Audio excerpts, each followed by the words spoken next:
দুইজন বইনের গল্প চলো তোমরা লগে আজকে শেয়ার করি। সবসময় তো আমার নীতি ব্লগ দেখো তোমরা, আর আজকে তোমরা লগে শেয়ার করলাম আমার পার্লারের একটু কাজের ভিডিও। জানি তোমরা বেশি ভালো লাগে না, আমার ডেইলি ব্লগ দেখতেই তোমরা বেশি পছন্দ করো, কিন্তু কিতা করতাম কো, মানুষ তো ভালোবাসার পাগল, সবাই জানো। মানুষ যেখানে ভালোবাসা পায় এখানেই যায়, আর এখানে তোমরা আমার ব্লগটাই বেশি পছন্দ করো, তাই আমি বেশি কাজের ভিডিও এখানে শেয়ার করি না। আমি আমার কাজের ভিডিওগুলো শেয়ার করি রিকি মেকওভার নামে আরেকটা পেজ আছে, যেটা পেজটা আমার খুবই নতুন নতুন থাকার কারণে এখানে আমার বন্ধুরা কম, আর এখানে তো বন্ধুরা অনেকজনই আসো, আর আমি চাই আমার কাজগুলো তোমরা লগে শেয়ার করতাম, তোমরা দেখতাই, এটা লাগে আমি শেয়ার করিয়া থাকি। তো চলো এত বক বক না করিয়া মেইন যে আজকে কথাগুলো তোমরা লাগে শেয়ার করি। আমরা প্রায় দেখি নানি বড় বোন যেদিকে যায় ছোট বোনও সেই ওদিকেও যাওয়ার চেষ্টা করে, কারণ আগে একটা বাঙালির কথাও আছে যে আগের আল যেদিকে যায় পিছের আল ওদিকেও যাইতে।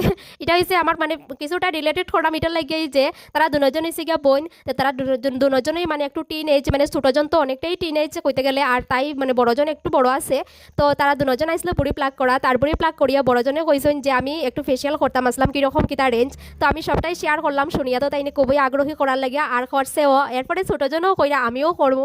তো তোমরা দেখেই বুঝতে পারা যে দুজন খুব কম বয়স্ক, ছোটজন অনেকটাই কম বয়স্ক, টিন এজ করা যায়। আমি যে ফেসিয়ালটা তার লাগে ভালো হইব এটাই দিয়া দিচ্ছি। দেখো অনেকে কইতে পারো যে এত টিন এজ তবে ফেসিয়াল কিতা লাগে তারারে দিলাই। অনেকেই মনে করে যে ফেসিয়াল হয়েছে কি কিতা স্কিন খারাপ করে লইব, অনেক কিছু ব্যাপার মানে ভাবিয়া অনেকেই বইয়া থাকে।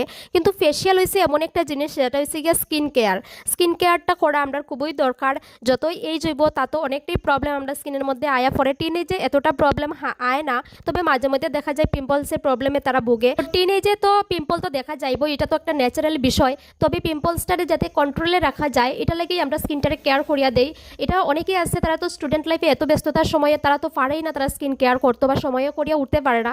এটা লেগে তারা অনেক সময় পার্লারে যে কোনো কেউ মানে হেল্প নেয়। তো এটা লেগেই আমরা টিনেজের লেগে আলাদা করে আমরা ফেসিয়াল রাখি, যেটা তারা স্কিনের লাগে খুবই ভালো, কোনো এফেক্ট করতো না। এটাই বুঝেই আমরা ফেসিয়ালটা দিয়া থাকি। আর কিছু সংখ্যক মানুষ আছে কি তা ফেসিয়ালটা এতভাবে অপমান করবো যে ফেসিয়াল নাকি একটা সাংঘাতিক ভাইরাস, সঠিকভাবে করতো না, সঠিক জায়গায় করতো না, উল্টাপাল্টা প্রোডাক্ট লাগাইবো, তো তার স্বাভাবিক এরকম স্কিনে রিয়েক্ট করবোই, ঠিক না? এটার লাগেই যারা জানে, যারা এই বিষয়ে অভিজ্ঞতা আছে তার কাছে গিয়া করা, নয়তো বা নিজে যদি করতে চাও নিজে যাচাই করিয়া, নিজে বুঝিয়া, নিজের স্কিন বুঝিয়া, সবকিছু বুঝিয়া নিজে করতে পারো গড়ে, অসুবিধা নাই।